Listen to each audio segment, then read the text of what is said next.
असे कसे देत नाही, असे कसे देत नाही।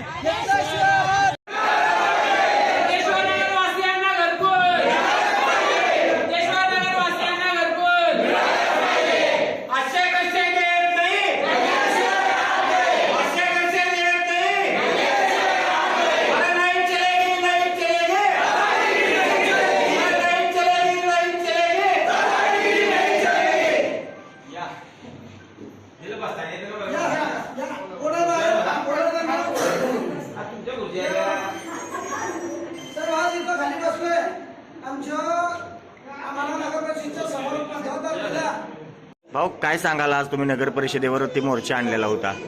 मोर्चा आणण्याचा उद्देश एकच आहे। 3.5 महिने झाले वरंगाव नगरपालिकेची निवडणूक होऊन वार्ड नंबर 10 मधील शिवसेनेचे 3 नगरसेवक निवडून आलेले आहेत। विविध मागण्यांसाठी आम्ही सतत भांडत असतो, सभागृहामध्ये भांडतो। सर्वसामान्य नागरिकांना न्याय मिळाला पाहिजे हीच आमची प्रामाणिकपणे भूमिका आहे। सिद्धेश्वर इथला घरकुलांचा प्रश्न हा अनेक दिवसांपासून पेंटिंग विषय आम्ही सभागृहामध्ये त्यांना सुरुवातीला त्यांना घरकुल मिळालं पाहिजे याच्यासाठी अनेक वेळा प्रयत्न केले, धरणे आंदोलन केले, उपोषणाला बसलेलं आहे तिथं। त्यावेळेस मागच्या वेळेस माझी पत्नी या वार्डाच्या नगरसेवक होती, त्यावेळेस नगर परिषदेच्या समोर उपोषणाला सुद्धा बसलेली। सुरुवातीला पहिली मीटिंग झाली व नगर ह्या लोकांना त्यांचा DPR तयार करून मोठी सीट तयार करून माननीय जिल्हा अधिकाऱ्यांकडे हा प्रस्ताव पाठवा जेणेकरून ते घरं त्यांच्या नावावर होतील आणि घरकुलांसाठी ते पात्र होतील। हा प्रश्न सर्वात पहिला आणि प्रायोरिटीचा आहे आणि तो मी 100% सांगतो की आज मी केल्याशिवाय राहणार नाही।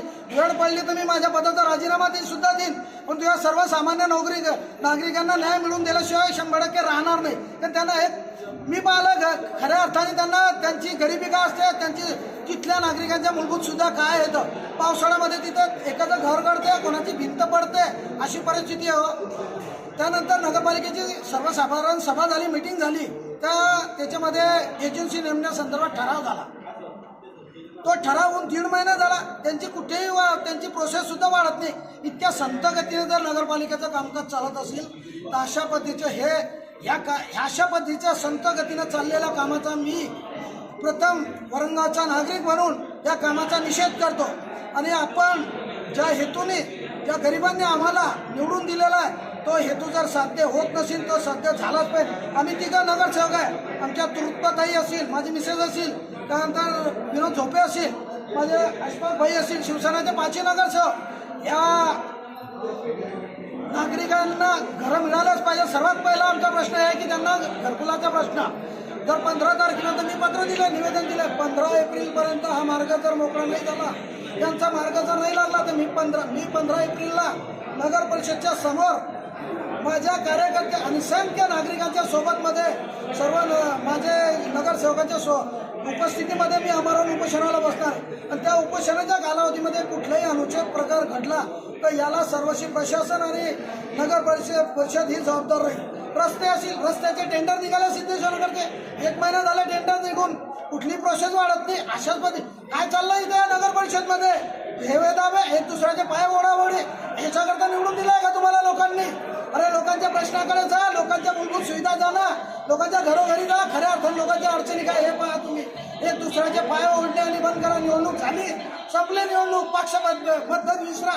कोणाला काय निवडून दिला हा भाग नाही आहे, कोणाचे किती निवडून दिले हा महत्वाचा विषय नाही आहे। तुम्हाला या लोकांच्या मूलभूत सुविधा गरजा निवडून न करता या सभागृहामध्ये निवडून दिलाय। एक दुसऱ्याच्या पाय ओढण्याकरता आपण पाहतोय, तुम्ही पत्रकार आहात, तुम्ही शुद्ध नागरिक आहात, तुम्हाला माहिती आहे नगर परिषदेची काय सत्याची परिस्थिती काय आहे। कोणाला विश्वासात घेऊन काम केलं जात नाहीये, प्रत्येक जण आपल्या मनमानी पद्धतीने काम करतोय। अशा पद्धतीने काम होत असेल तर हे मी भविष्यामध्ये आता मी आक्रमक पवित्रा घेतलेला आहे। याच्या पुढे या लोकांना जर न्याय मिळाला नाही तर मी 15 तारखेमध्ये नंतर रस्त्यावर उतरल्याशिवाय राहणार।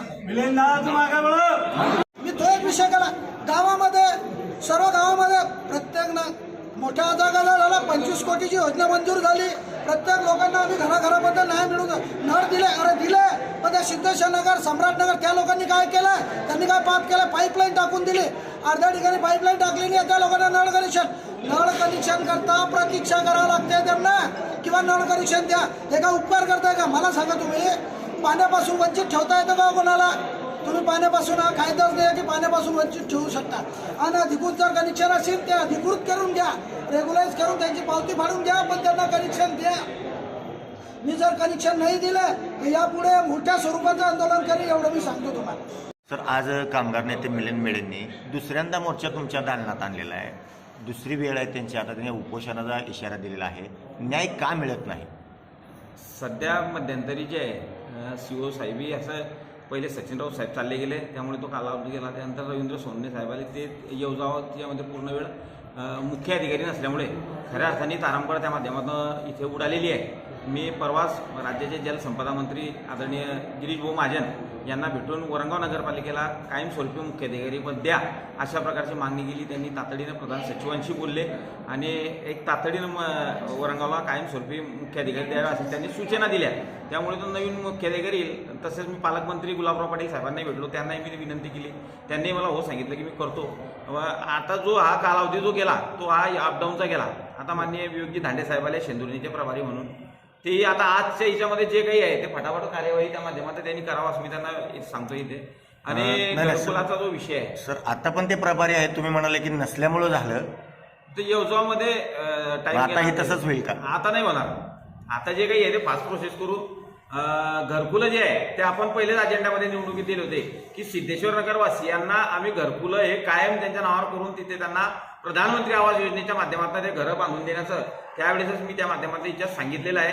त्याकरता आपण ते नक्कीच करू. त्यानंतर राहिला नळ कनेक्शनचा विषय. नळ कनेक्शन हे सर्वांना दिलेच गेले पाहिजे सरसकट, अशा प्रकारच्या मी मागे नगरपालिकेच्या पाणीपुरवठा विभागाला सूचना दिल्या होत्या. आणि आता साहेबांनी त्यांना सूचना दिल्या की एक तिथे कॅम्प लावून तातडीनं वसुली वगैरे जे थकबाकी त्याचा विषय न करताना त्यांना नळ कनेक्शन देण्यात यावे अशा प्रकारचं त्यांनी तिथे सांगितलेलं आहे. हे या प्रकारची मागणी मिलिंद भाऊ आले, त्यांना मी विनंती केली. नगरसेविका मालाताई मेढे होत्या, नगरसेविका तृप्ताताई महाजन होत्या, नगरसेवक विनोद झोपे होते, नाना चौधरी होते, अशफाकभाई शहा होते. या सर्वांना आम्ही एक समाधानकारक उत्तर जे आहे ते आम्ही सर्वांचे कामं या वरंगाव शहरामध्ये कोणीही कामापासून वंचित राहता कामा नये, सर्वांना कामं दिले गेले पाहिजेत, नियमानं त्या माध्यमातून दिले गेले पाहिजेत. यासाठी आम्ही कटिबद्ध आहोत आणि ते आम्ही पूर्ण केल्याशिवाय राहणार नाही. त्याकरता वरंगावकरांना विनंती करतो या मोर्चाच्या माध्यमातून आपण सुद्धा थोडा स्वयं ठेवा.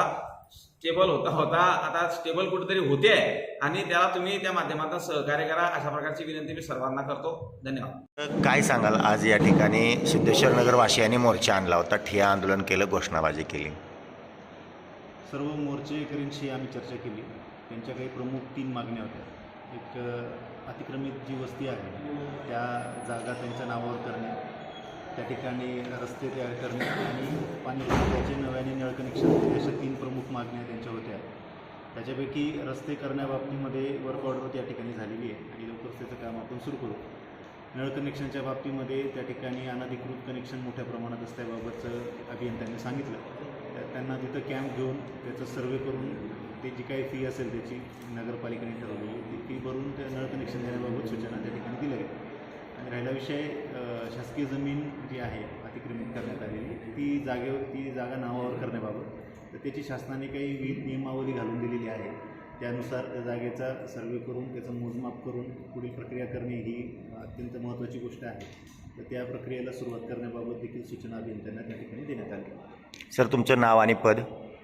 विवेक धांडे, माझं मुख्याधिकारी शेंदुर्णी नगरपंचायत आणि अतिरिक्त कार्यभार.